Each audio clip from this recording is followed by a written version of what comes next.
So if there's a plan, or if you can craft a plan, a vision of what could be, along with a timeline, it's something that we asked last year, we have yet to receive. And we can actually put an economic ROI behind this. And again, it could be a 2, 3, 4 year out program. Sure. I think we'd all in this situation would be more apt to put money into reserves or to bond it, if not now, later on when the project's needed. I think we need to throw it back at him. In other words, we need a little bit more justification. If he wants us to expend money, we need to know that it's not speculative and there's a project in the books or ready to get in the books. We discussed that, Peter, Phil, and I have discussed that earlier, and we knew coming in front of the board that we didn't have all the details put into place, and we are working on that. Like I said, we are working with several different players down there, but it has been a priority in the past in the comprehensive plan and the strategic plan, and that seems to be having a lot of support from anybody that has discussions about the future of Auburn. Yeah. Well, you guys got about a month to put the plan together. So we'll be looking forward to seeing it before we make our decision. Councilor McLeod? I think I may have had one more question from Councilor Zanya, but I may have missed it. Comp plan. Okay.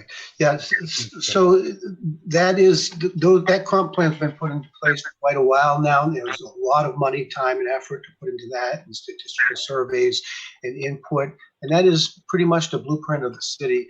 So to fund that is when you as a board do tie more of your priorities into that from a strategic plan, that you do have those funds to move forward. So you're really partially funding a lot of the projects that you already earmarked in the past. And the strategic plan, some of the funds that you're looking at now, Great Falls Plaza, it really ties right into the comprehensive plan. You can almost call it one fund. It was earmarked to say, hey, this is Great Falls, but in reality, the Great Falls does comply with the comprehensive plan. Thank you. Okay. Councilor McLeod? Yes, thank you. I just had two questions. One, the streetlight maintenance. It looks like there's 2 line items for streetlights, and what was the other one? Traffic signal maintenance. You kind of touched on it. Is that because we are replacing what we have, or do we have that much cost in maintenance to actually maintain what we currently own? I don't have the detail in front of me. We did pick up, I believe, and Eric can correct me, over 1,000 of these, and we've been transferring over to LED. And even some of the new ones, I think, have been breaking. Either they're under warranty, but we've had some cost into it. And I see Eric has made it back on, so I apologize not having these detailed sheets in front of me. Michael, I do have those in front of me. Charlie DeAngelis couldn't make it because he's out repairing streetlights right now with the snowstorm. Irony. But and I lost internet and power for a second so far. Sorry about that. Yeah. Traffic signal maintenance is up because we're at about the 10-year lifespan of many of the LED traffic signals that we put in 8 or 9 years ago. We're starting to see more failures, and Charlie's plan is, rather than having a light out and setting it to flash or having an officer direct traffic and going out there and repairing one of them where they're starting to fail at a higher rate, is to go to one intersection, relamp the intersection, and not have to worry about it for 7 to 10 more years. It's less call outs, and it's more efficient to do them all at one time when they're at the end of their life, and they'll continue to fail. Street lights are up because we now have to have an inventory. We took over about 1,200 lights from Central Maine Power this past year. We now have to have an inventory to replace those or repair them. I understand that there's a 1-year warranty on labor and workmanship, and I believe a 10-year warranty on the bulbs themselves. But if a truck hits a pole, they're ours to repair at this point, whereas we used to call on CMP to do that. That's not to say that it wasn't worthwhile, because there's also a huge savings in not leasing them from CMP. There's still a net savings. Where is that savings reflected in the budget, if you could, please? I was trying to look for it, but I couldn't, because obviously when we last council agreed to doing this, there's significant utility savings, electricity savings, Yeah, you'll see that in the electricity line item mostly. That electricity line item covered our leasing costs and our electricity costs. And going from high pressure sodium and metal halide lighting has an energy savings, but they also have a lower maintenance cost because the bulbs last longer than the old bulbs. So And if we you look, yeah, so if you look back at the electricity for 2019 actual of $286,000, and then this year we're at $145,000. and last year's was a reduction from the previous year as well. Derek Belanger can speak to this when he gives his presentation. Councilor McLeod? The second question I had was about the electricity line item. Is that inclusive of the hydro that we're working on, or is this before kind of that went through? So we should expect a lower actual electricity line. What's your baseline here? This is before. Okay, so we should hopefully expect, once that's in place, a lower electricity bill overall once this Yes. is done. Okay, Yeah. thank you. And Derek can talk about that and the timing of that. Those negotiations, of course, are going on. But when that happens, it will lower the cost. Questions? Keep going around. Is there any more questions with economic and community development, please? I have one. Councilor Walker? Yeah, again, I know we're trying to hold the line a little bit here. I think a $11,000 increase in the repair to street lights is a little much. Going back to when we were talking about owning our own, putting our own lights up and all of this, we asked these questions, but we didn't really get all the answers. And now we can see in the budget as we move forward, just in case the light might blow out or I might run down a pole and knock a light down.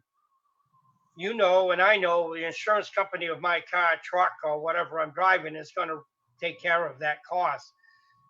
That's just a little bit too much, in my opinion, in a 1 year and in a year that we're in right now, to raise $11,000 on a small item.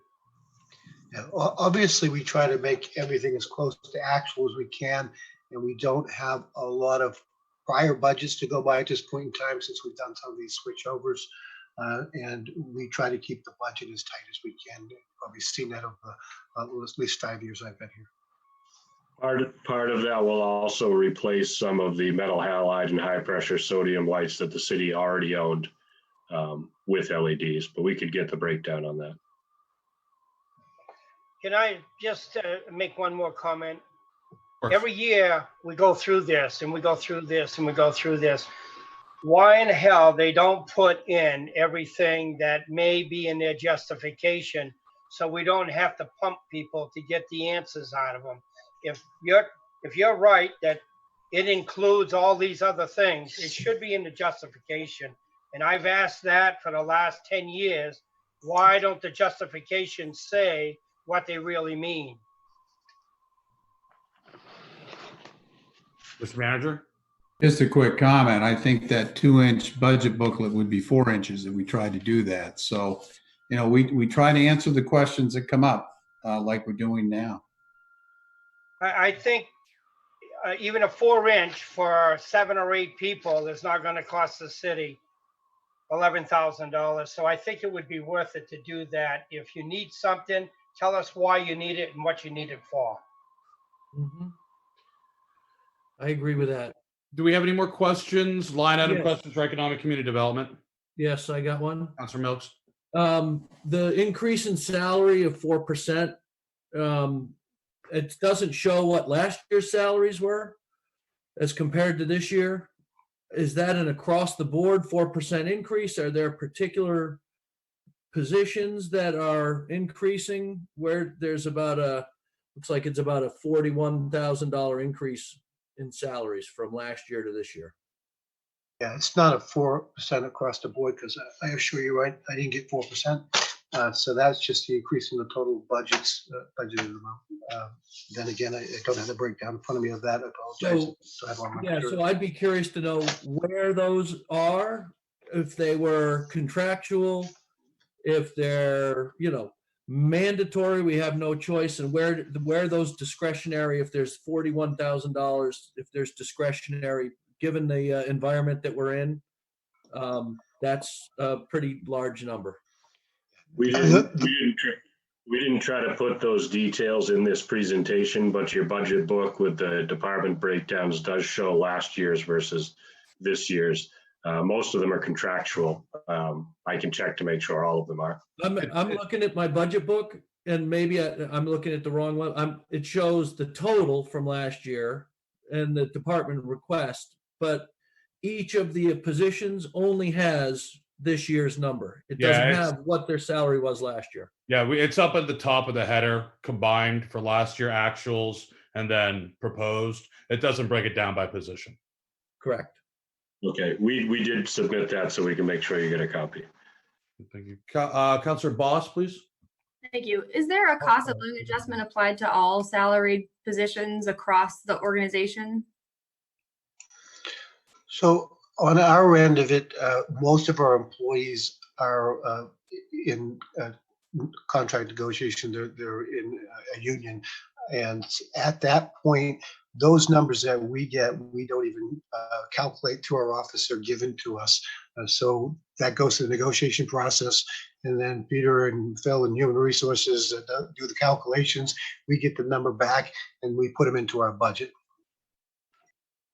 Are there other staff across the organization? Maybe this is a question for Peter. Do we apply COLAs for non-union staff? And if so, what is that number? We do. Jill can speak about this later when she talks about her finance department budget, but the COLA increase for the non-union is 2%. Thank you. Yep. Go to Councilor Carrier. I skipped over you. I apologize. Oh, that's okay. Peter, I just had a quick question for you. On your manager's request, you asked for 29.4 for capital operating. Did you say what that was for earlier? Michael, I think, referred to that. Was that electrical, Michael? Trying to remember. Yes. So it was shifted over, it looks like, Right. going off my memory, shifting from the capital improvement over to capital operating breakdown, 6,500 dig safe cable locator, 16,000 plus for to relamp the traffic signal LEDs, and 6,000 for the signal preemption upgrades to the lights. Okay. We felt it was more appropriate to put those items in the operating budget. Okay. Is there any more questions? I have a series of questions. I apologize. It might take me a bit. I've got a quick follow-up. Councilor McLeod, you had your fingers up? I just had one quick question about it. Is this an okay time to bring up a CIP item? Is it under economic and community development? Yes. Yep. There was a CIP item in there for a third vehicle. Is there any thoughts about going electric cars? Because I know that there was an electric car request in one of the other CIPs. So I just wanted to kind of bring that up to try to keep our fleet the same and try to limit maintenance on our new vehicles.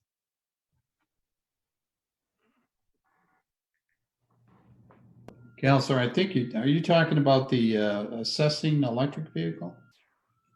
Yes, I saw there was an electric vehicle in there, and there's also, it looked like Yeah. a permitting vehicle requested in the CIP, unless I'm incorrect on that. Was that not approved for this year? Was that in the department? Yeah, I thought I saw that as well, but I'm not seeing it in the final. No, it's not in the CIP, and I don't think it's in the operating budget. I think it was in the department requested line item. I think that's where it might be. I had that as a note too. Yeah. It was in the department request. We're not opposed to electric vehicles, but it wasn't decided one way or another. Again, Derek Belanger can talk about this because that's one of the things that he oversees. He really, in many ways, is our sustainability coordinator, along with everything else that he does. He's done a number of things that have moved the city in that direction. Perfect, thank you. Last year we received a grant to put a charging station in the city hall. So we have one that was installed, and that's an issue right now. Auburn doesn't have a lot of charging stations. Mr. Mayor, if I could, one thing that we didn't cover that we had talked about covering was just a breakdown of your budget book, and that might be where the confusion's coming in. So if you look at your budget book and you're going to see a CIP summary, that CIP summary, when you open that tab, the first section of that CIP summary is your bonded items. And then you're going to have your unallocated. That means that there were funds that were put in the CIP that's unallocated, that's being reallocated to these items this year. And then you're going to see your other funds, and that would be your TIF or your CDBG or a capital reserve account that's been set up for EMS. These are the items that the manager has proposed. In the back of your book, when you see the CIP 5-year plan, that's over the full 5 years. But then you're going to see the CIP 2021. That includes everything that was presented, what the departments proposed. And then you're going to see every detail sheet for all of those items, regardless of whether or not the manager proposed them or not. Every request is in there. It's listed in there for your review. But if you stay at that CIP summary sheet, that's where you'll find the items that are being proposed. Thank you for that explanation, Phil. Councilor Milks, you had a question, please. Yes, thank you, Mr. Mayor. Question for Mr. Manager. Following up on Councilor Boss, is a COLA a contracted requirement for a non-union employee? In other words, is that discretionary? It is discretionary, and in my opinion, though, we're trying to have these positions be competitive with other similar municipalities. Otherwise, we're going to lose these employees. So what we're trying to do is what other similar municipalities are doing in order to Understood. stay Thank you. Yep. Yep. If I could, at this point, Michael, I'd like to just ask a series of clarifying questions with regards to starting with your CIP program. Starting with bonded, and maybe Peter, you can have the answer to this. You said there's unallocated funds for dangerous building demolition and acquisition. So where are how much unallocated funds do we have? Jill can talk about that more specifically when she speaks later. Yeah, I understood. Just ballpark. You talked about it earlier. I believe you said like 200,000 for each with bonding. They were allocated. So Mr. Manager, not unallocated. They were allocated for those two specific projects or thing. They're just unspent. Oh, sorry. Unspent. I apologize. So what do we have for unspent for those two line items? I think it's right around $200,000 for each one right now. Okay, great. Because we've allocated money for the 3 years for those. So we got about 200,000 for each one of those for an unspent. I apologize. Yes. Okay, right. Hold on 1 second, please. Economic development, downtown parking, walkability. Could you possibly, at a latter point, or even now verbally, give us a run through of those downtown parking / walkability projects, i.e. the locations and the amounts per? Well, the last ones we put them in for, that should be broken down, that one out of TIF and CDBGs, where we did around the library area. And we did that year. We were going to go forward, as you know, and pick up parking lots and put the sidewalks through there. And then the library board had shifted their ideas of what the parking lot should be up there. So some of those funds did go to pick up the parking at the Choice Street complex through there that we did a 100-year lease on. Of those parking spots, I believe that was 13 off the top of my head. And then we did this, paid for part of the study on the larger Court Street study in that area. So these funds that we raised, they don't limit us to that library area. We can actually expend those funds through our whole definition of the downtown, which is shifted a little bit, but from the library to Great Falls to New Auburn. Okay, so this is kind of a reserve fund again, utilizing again TIF dollars and CDBG funds as a set aside for yet to be determined walkability projects or parking projects within our downtown corridor. Yeah, we do try to put the projects against it and hedge our projects with the public works. So when the public works is working on Library Avenue, and we can at that point in time add funds in to do the sidewalks and the parking, that's what we try to do. So all of our funds are leveraged. We do larger projects, and HUD likes that too. They like to see larger projects. So, but again, these are not specifically allocated to a project as of right now. They're in support.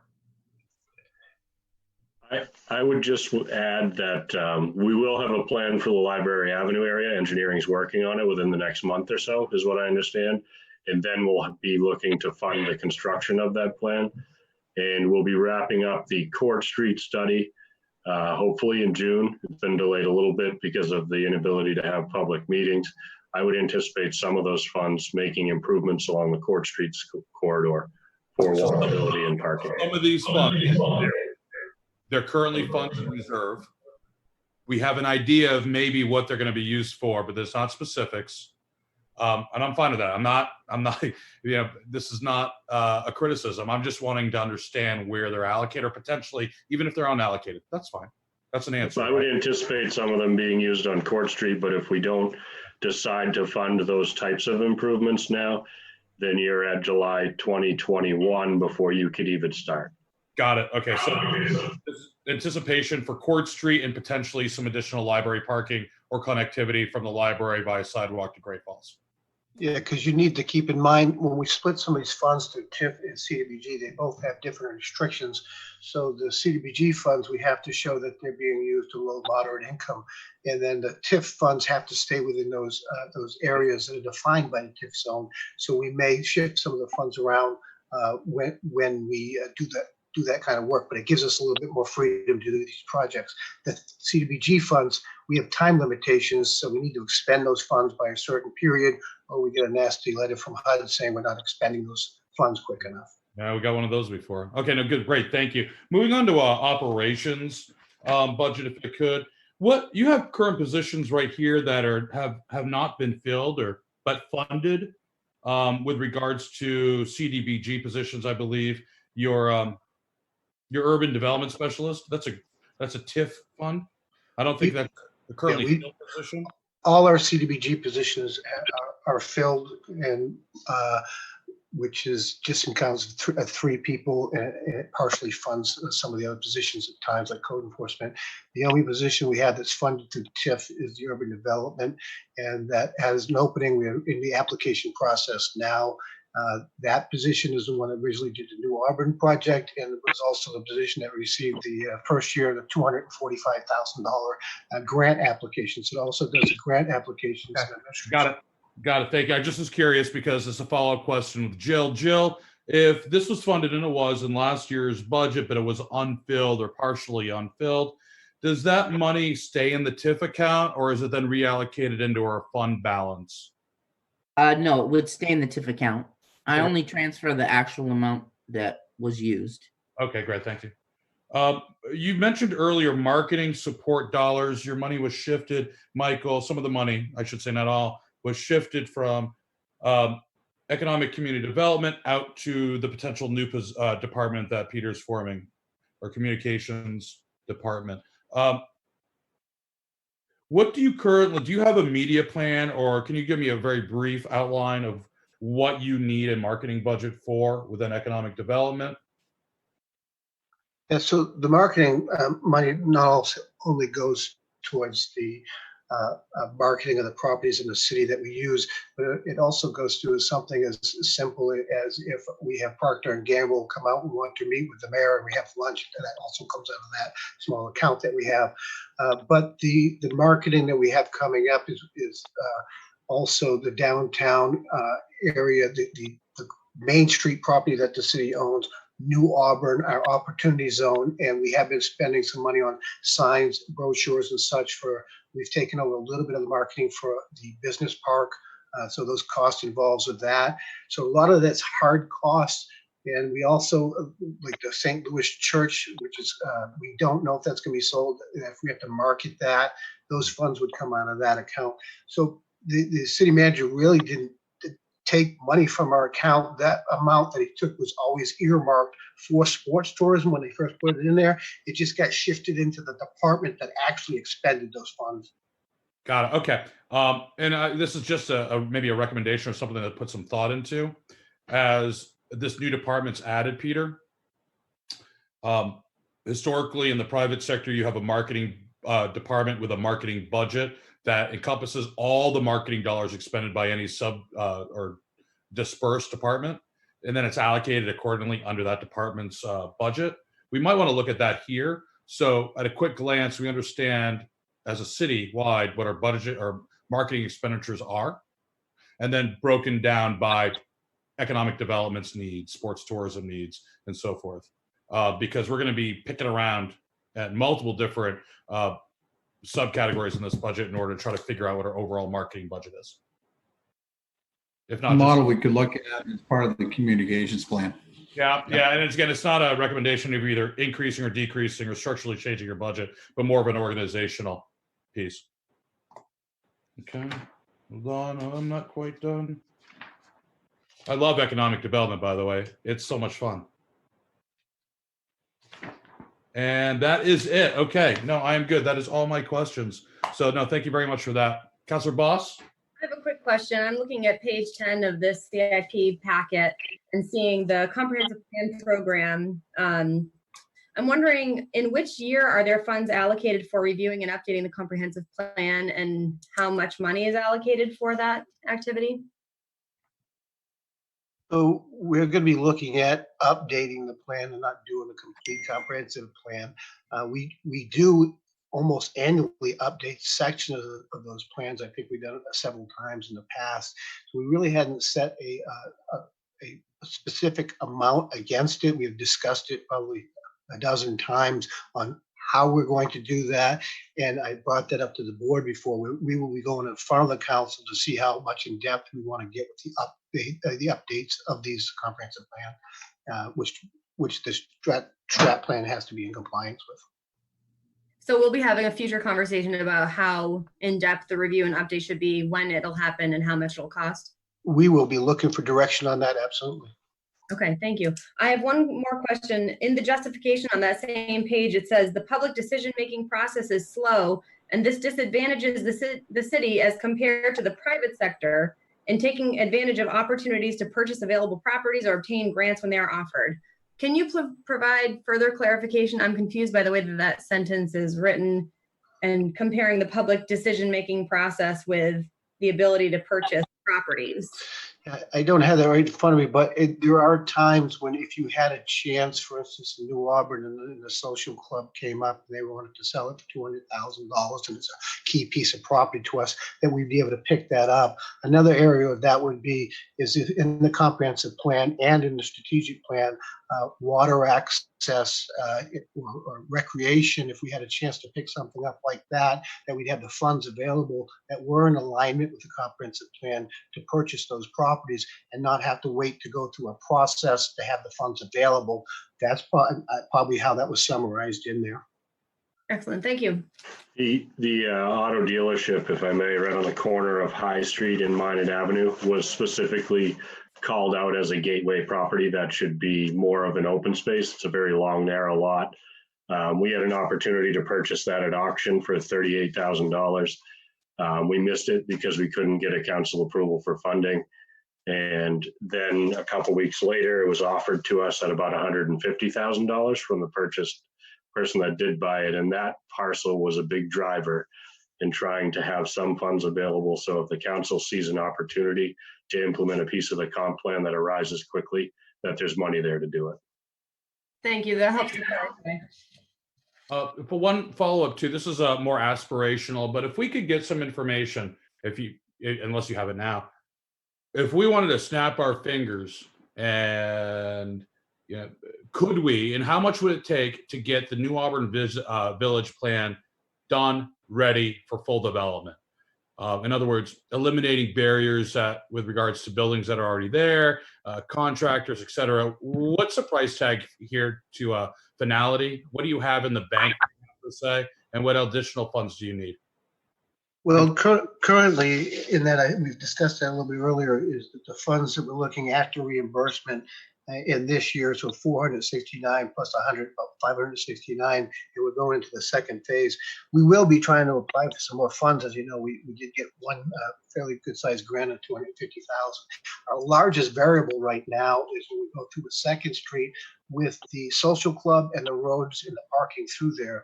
And we have been dealing with the social club, I think about a month and a half ago now. They have been open quite a while, obviously, and to discuss that with them. They're pretty much satisfied where they're at. They own the place, and they have a good club there, but they're willing to work with us. So that's a huge variable to us of what's going to happen with that building on Second Street. And Eric's been overseeing that project mostly, so he could probably add to that also. Eric, rub your crystal ball. What's your dream amount that you think you need professionally to get it done? I think that there's a long range component to that plan that we didn't anticipate seeing for probably close to 20 years that affects more businesses. And I think that we should all talk about what that plan is. And when you say final phase, how much of that current effort that would include, because there are implications beyond the social club that I don't think we're ready to undertake. But we could get the road through and work with a social club for less than the full plan would cost. And it would look and function in a finished way, but it wouldn't affect businesses like Selco.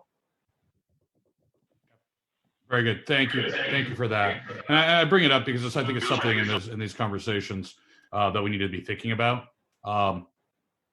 especially in a recovery state that we're hopefully soon going to be in. So thanks for that. Public service up.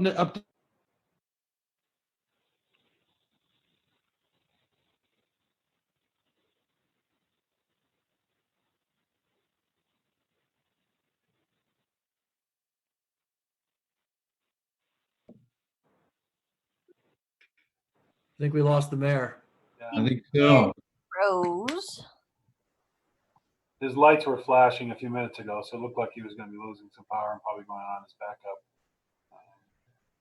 backup. He may call in. If I may, are there any counselors who have questions for Michael? I appreciate everybody's time and support. Okay, thank you very much, Michael. Thank you, Michael. Thank you. Mayor, are you back on? We No can't hear volume, you. Mayor. I'm back on. You got me? Can you There hear we me? go. Yep. Okay. There I'm we not go. sure what you heard, but there's a lot of trees down on Hotel Road. Everybody avoid Hotel Road right now. And I'm on battery backup, so I'm not sure how long I'm going to stay with you. Are you ready, Mayor, for council to move on to the next presentation? If Michael's done, I'm done with economic development. Is there anybody else with questions? No, Very I good. don't. No, thank you. Let's move on. Okay. All right, Derek, I think you're up next, right, Phil? And the What are we looking at? facilities. Thank you. All right. Good evening, Mayor, members of council. The facilities budget includes operational costs for City Hall, such as utilities, building systems, janitorial, capital improvements, and the city's property casualty insurance premium. Building maintenance, repairs, and staff support is completed by the maintenance technician, also funded in this budget. For FY21, we have worked to keep the budget essentially flat for approximately a 0.5% increase, or $366. We can move on to CIP requests. The Boys and Girls Club roof replacement. So the city's got a long-term relationship, a positive relationship, and lease with the Boys and Girls Club. And per the terms of the lease, we're responsible for capital items such as roof replacement. The roof has reached the end of its life. It's got a lot of leaks, and the Boys and Girls Club has recently made significant investment in the interior to renovations for the betterment of the staff and kids that frequent the building. So a new roof system is needed to protect the integrity of the building as well as the recent investments. The security access control upgrades. In early summer of 2019, the security assessment team comprised of APD command team and safety director, Deputy Chief Fifield completed a security assessment at all buildings. Chief Moen completed a report summarizing and prioritizing actions needed to improve safety and security. From the 2-year implementation plan, a uniform citywide access control system was identified as the top priority. This request is to implement security measures recommended by the safety team, including upgrades to City Hall, installation of an access control system at all recreation facilities, public works, and fire station facilities. The proposed system would integrate with the system at City Hall and would allow card key management through a cloud-based application from a central location. Each building would be put on a schedule to lock or unlock based on hours of operation. It would tighten controls on employee and public access. In the event of an emergency or active threat, a citywide lockdown could be enacted immediately. In the event of an employee termination, citywide building access could also be denied immediately. The assessing vehicle. Their current vehicle is a 2005 Hyundai Elantra. So we're looking to replace that with an electric vehicle with substantial grants and rebates that are currently available. An electric vehicle would reduce operating and maintenance costs and reduce the city's carbon footprint. Currently, we have 2 electric vehicle charging stations scheduled to be installed in the parking garage. They were supposed to be installed last month, but due to the current situation, it looks like sometime this month, hopefully. The Festival Plaza Fountain Replacement Project. So this is to remove the existing failed fountain system and to study replacement with new water features or incorporate different design elements. The existing fountain system was installed in 2002. It's experienced several issues over the last few years, including leaks and pump failures. The current system requires constant maintenance, and thousands of gallons of water are lost each year due to leaks. So a new system would reduce operating costs through water consumption and system maintenance. As a follow-up to the discussion regarding the strategic plan on Monday evening, this might be an opportunity to seek alternative design elements at Festival Plaza, rather than just the simple replacement of the system. Hey, Derek, before you go on to the next one, can you just give the line item amounts as you go through so Councilor Lasagna will hear the amounts as you review them? Oh, okay, yeah.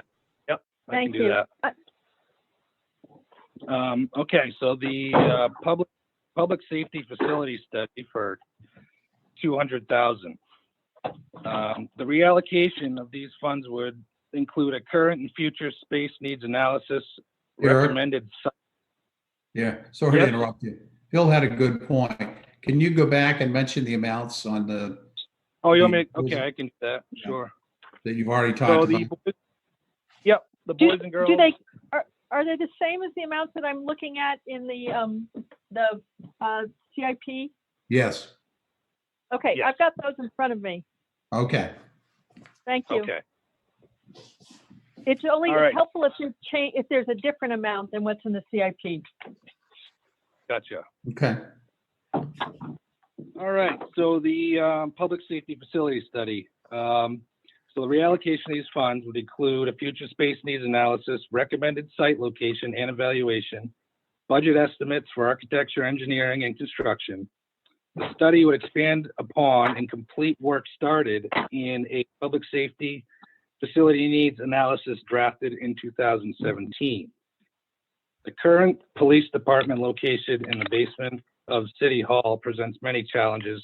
The locker room space is not large enough to accommodate current staffing and equipment, and the staff bathrooms are only accessible through public space. For these reasons and several others, money was requested and approved for renovations of the existing space. Unfortunately, soaring construction costs and existing building conditions caused the bids to come back well over budget. The reconfiguration of the current space would also consume a large area of departmental file and record storage at City Hall and create a need for off-site storage. This request would be a reallocation of the APD renovation funding toward a long-term permanent solution to address operational challenges at both police and fire. And last, we have the 911 study for $25,000, and this is to conduct an independent analysis to establish a new funding formula for LA 911. And that's it. I'll open it up for questions. Okay, counselors, do we have any questions for Derek? I got Councilor McLeod. You're muted. Yep, sorry. Can you put that screen back up for me? That you just had up, the last slide. So my first question was about the public safety facility study. So that's money that was already allocated, and had the bids come back under the allocation, we would have spent that money and it would have been not there at all, correct? That is correct. Okay. And the second question I have about this is the access control security upgrades. Is that something that would need to be done 100% all at once, or were the variability of how many buildings the city has, is that something that can be rolled out over a number of years, so it'd be partially funded in theory? Yep, that is an option. We could do one building at a time, or we could do them all at the same time. Okay, thank you. Derek, on that, as a follow-up on security, I believe the school is also looking at a key card type system. Are you going to be doing a joint RFP for all city and school facilities? Has that been talked about? It hasn't been talked about, but Adam and I have been coordinating on a lot of things lately. So I'm sure prior to us implementing anything, we would have a discussion on his school needs are, and if there's an opportunity to do that together. Absolutely. Okay, thank you. Councilors? Mayor and council, if I may, I want to follow up, Derek, on the security upgrades. You want to just expand a little bit on that? That wasn't the total cost, correct? That is not the total cost. That was for year one Right. recommendation. What's the total cost? And probably we could provide more information to the council, the mayor on this. Do you know the total cost? I don't have that in front of me, but I know that Matt Fifield was planning on speaking a little bit more on it during Fire's presentation. Thank you. Okay. Very good. Councilor Lozani, you had a question? Yes, I did. On the public safety facility study. So that is something that we've looked out there, and we've gotten an estimate on what that would cost. $200,000 seems like an awful lot to me. No, that is just the reallocation of the 200,000 we had available for the PD renovations. So we would use what was needed to complete the study, the comprehensive study, and then the remainder would go toward implementation. So basically, you've got a little savings bank. Can you say Peter, that is that again, Mr. correct? Mayor? Can Again, you say that again? Again, this is money that had been approved by previous council to do renovations. And as Derek explained, when the estimates came in, they exceeded what had been budgeted. We actually could have had and spent this money, but I went back to the council and explained that we had this situation, and we did the walkthrough, as you'll remember, and we talked about it with this group of counselors. And I think that the smart move was to give you the opportunity of deciding whether you want to spend the money on the current issue with the renovations, or whether you want to look more long-term and look at a public safety building. And the police chief has been cooperative with that, as has the officers. And you'll hear the police chief talk about this as well as the fire chief. My question was, so basically, I'm not, again, everybody's have you ever noticed everybody's wicked defensive on budget season? No, I'm just trying to get the points across, that's all. Not every question is hostile. They're just questions. So we've basically been saving funds that haven't been expended into a ready reserve account earmarked for eventual public safety building or the potential thereof, right? But it's for the study. Well, Well, we that's haven't, what they're using it on now, partially. yeah, but we any- haven't spent the money that had been allocated for it is the point. And we don't know what the study will cost at this point in time. So we won't spend any more than the study cost us, and we'll come back and report to you. The recommendation is to form a building committee that would work on this and come back and report to the council. Okay, it just seems like a lot of money to set aside for something we don't know what it's going to cost, like the study and the group. But that's my question. Thank you. Mr. Manager, did you say the 200,000 was spent? No, it hasn't been spent.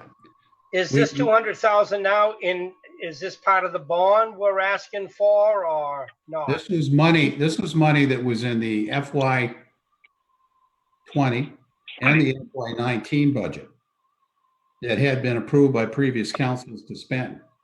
We could have gone ahead and spent this money, made the renovations, but we just felt it made more sense to step back, have the conversation with you, and look at whether we want to do a study that would provide a long-term solution on the public safety bill. So the answer is we're not going to go to a bond for this 200. This 200,000, is that currently residing in the fund balance and the part of the 400,000 that we're pulling out of the fund balance? Well, it's money that would have to be bonded. We haven't done anything with it. So it would be part of this. You just said that. We already bonded it for the gym. I remember I was the mayor during the council. We bonded the money. We didn't spend it, but we borrowed from it. Don't spend. Borrowed it. So that money's somewhere. Where's that money right now? Yeah, Jill can talk about that when she's up next. She can speak about that. But it's not that complicated. I know it's not. That's why it's a pretty simple question. Where's the money?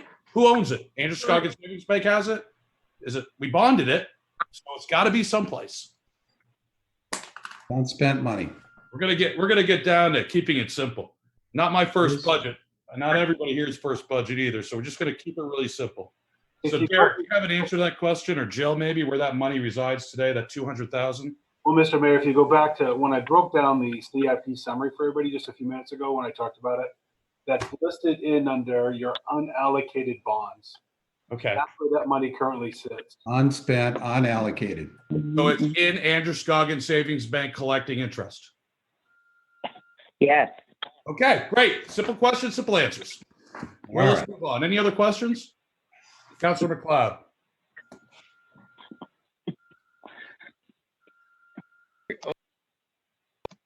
There we go. Can you hear me? All right. So the other question I had that I asked earlier, Derek, when should we start realizing the savings of our hydro deal that we set up? So the hydro deal, as far as we're concerned, contractually is pretty close. I would hope within the next month or two, we can start realizing savings, but it's all dependent on CMP and their process. They have to set up a whole billing administrator that's going to take care of the credits and get them out to us. So we're really kind of waiting on CMP. So should we expect a smaller than what we're looking at the budget for an electricity bill for next year, for the next fiscal year? Next fiscal year, I think we will see some savings. Absolutely. Yes. Thank you. Any other questions? Comment, Mr. Mayor. Go for it, Leroy.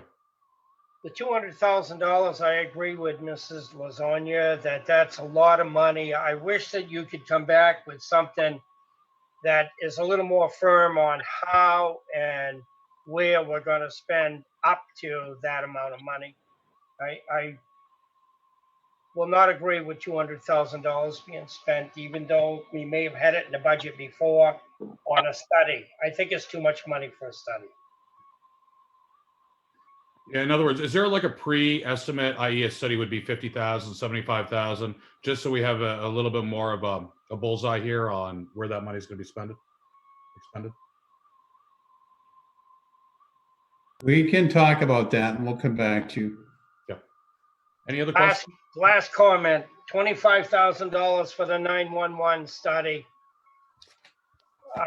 only in my opinion, that's a lot of money for us to have to put out there for something that we know and the other city knows that we could sit down and come up with a reasonable amount that we should all be paying for this without a study and without trying to hire somebody smarter than you are, Mr. Manager. So I think you've done a great job trying to make that deal with them. I don't think $25,000 is going to force them to do anything. So they either come on board or let them build their own 911 system by themselves. We'll give them whatever they think we owe them and get out of the business with them. My opinion only. I don't, Mr. Manager, if you wanted to comment on that or save that or provide some other backup. I think I'm following your advice, Mayor, and not turning this into a discussion, but I don't think the city of Lewiston is going to agree on changing the funding formula without doing the study. So that's my thought on it. So basically $25,000 cost to prove that we got a bad deal and we need a new deal. It's not unheard of. I don't like it. I agree with Lou, right? Not unheard of. Question, speaking of studies, on that same note, we do not have money set aside for a fire safety study with regards to Auburn Water Department. We know that our rates are going up significantly. We know that Biddeford has done the same thing, and their municipal share has dropped dramatically. And I'd like to know if there's a rationale there for it, so we can make a determination later on. Well, there are two things. The Biddeford study didn't change what happened at Biddeford. The other thing is you can do this study, but it would be for a future water rate increase, not the existing one. The existing one, unless the district board decides that they're going to change the increase somehow, that's still going to happen, is my understanding. Which I did actually formally request, and they are going to bring it up in their next meeting before May, Council. So Okay. We'll wait and see on that. But again, handling the Delta this year internally through nicely asking is working. But the future, we just saw a $160,000 increase in fire suppression, tied to a very archaic state legislative PUC statute. The out is to do an independent study to see what the true cost of fire suppression is. I have no problem paying for the true cost of fire suppression. I just would like to know, very similar to 911, what is the true cost of fire suppression? So I'd like to know, I mean, if there is a justification, I'll turn it over to Tim in a second here, for not doing that, I'd love to hear that before we have further comments and try to add it into the budget ourselves. We can add that. Again, it's not going to change what has happened, but it might change what happens going forward. That's what I'm talking. That's not about today. It's about tomorrow and future years. Yep. We do have obviously a long-term fiduciary responsibility to the taxpayers. So again, I'm not here to debate it. I don't want to break my own rules, but I'm just looking for a reason why it's not excluded. And you don't have to provide it now. It can be provided later. I don't want to, I don't want you to appease myself or counselor by adding it in. I mean, obviously you crafted a budget knowing that it should not be in there. So I just want to know why.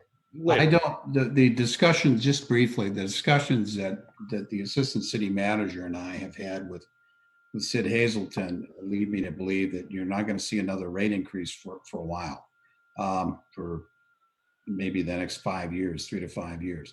The study would not have an immediate impact because you're not going to have that rate increase unless it's something that I'm not aware of.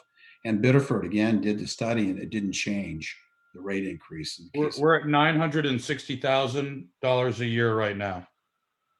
I'd like to know, and this is again to council, we can discuss this in the future, if the cost of this fire suppression study is $25,000. Don't answer, but is it worth, the question I'm posing is it worth the calculated risk to expend $25,000 with the potential benefit of saving $50 or $70 or $100,000 a year for multiple years going forward? Is that a good potential risk reward relationship? So I throw that out there because it's on my list to think about. Councilor would McLeod say had yes. his hand up first. Then Well, Councilor on the same question, could we get a return on investment if the 911 road that we choose to go down is to try to get a more equitable charge, that how other municipalities have done it, to say that if we're going to spend 25 and it brings it up based on population, what does that actually look like? Is it going to save us $1,000 a year? So our return on investment is 25 years from now, hopefully. No, That's just something along those lines to get us an idea of where that is if we choose to go down that road. we already have those numbers. I don't have the numbers in front of me. It's tens of thousands of dollars in savings a year. Phil, Okay, do you have thank that number by chance? We can send it out. It's built out from that formula, but yeah, there's substantial savings. There is substantial savings annually. So we'll provide you that information.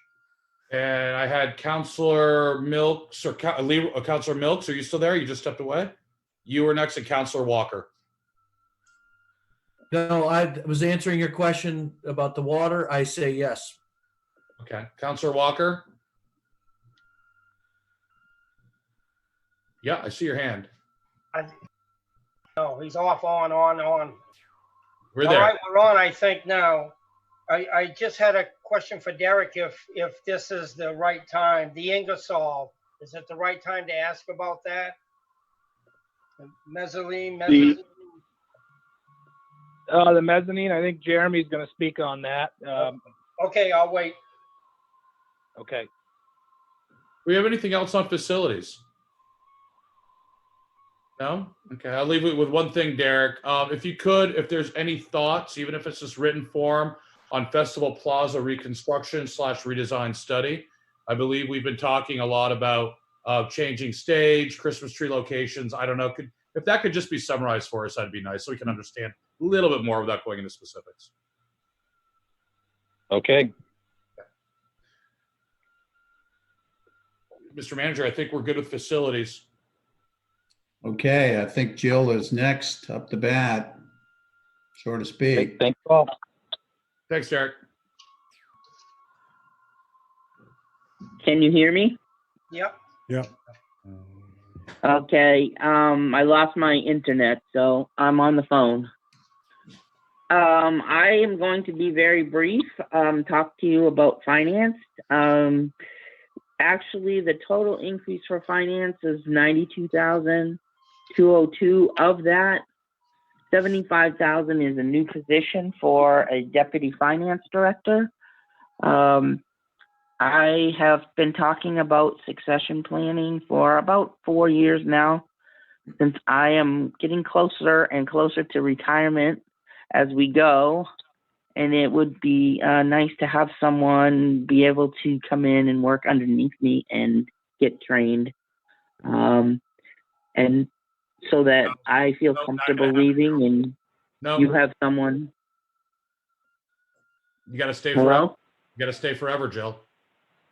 No, well, I'm going to be 67 this year, so I'm getting there, and I'm not ready yet. But I would feel much better if I could have someone to train. And the rest of it is from wage increases that happened in FY20.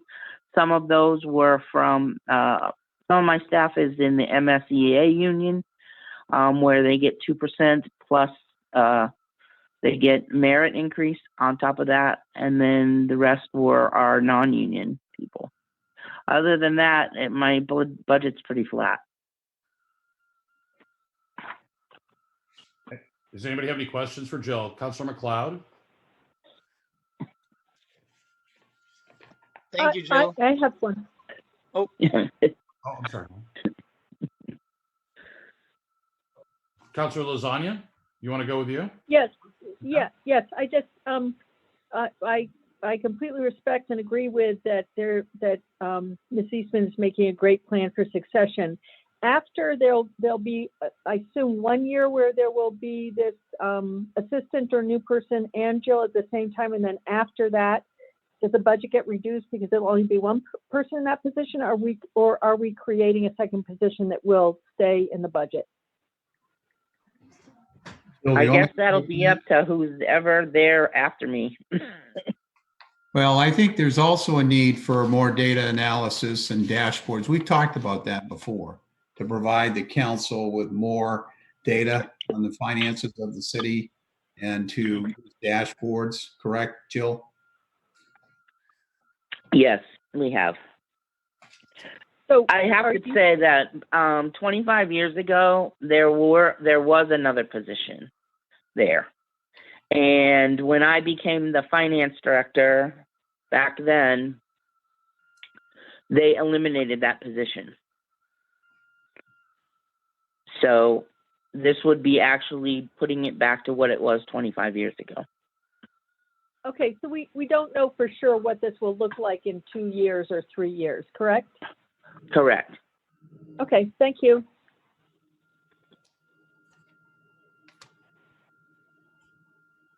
Is there any other questions? Councilor McLeod, you had your hand up. No, Councilor Lasagna just asked the exact same question I had, so I'm good. Very good then. Is there anybody else? Councilor Walker, sir. Put me on. Thank you. Is this a department that we're gonna have one of the new electric cars in if we're gonna get it? Yeah, it would be for the assessing portion of my department. Okay, so if we get the new car that you need, can we reduce the $1,500 down to $500? For repairs, Repairs. we could, yes. Thank you.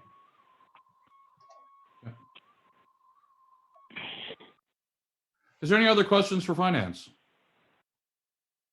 None being? Okay. I believe that's it, Mr. Manager. Ms. Eastman, thank you very much. You're welcome. So, Mr. Manager, do you want to close up, wrap up? If not, then we might take a 3-minute break here and then move into our executive session.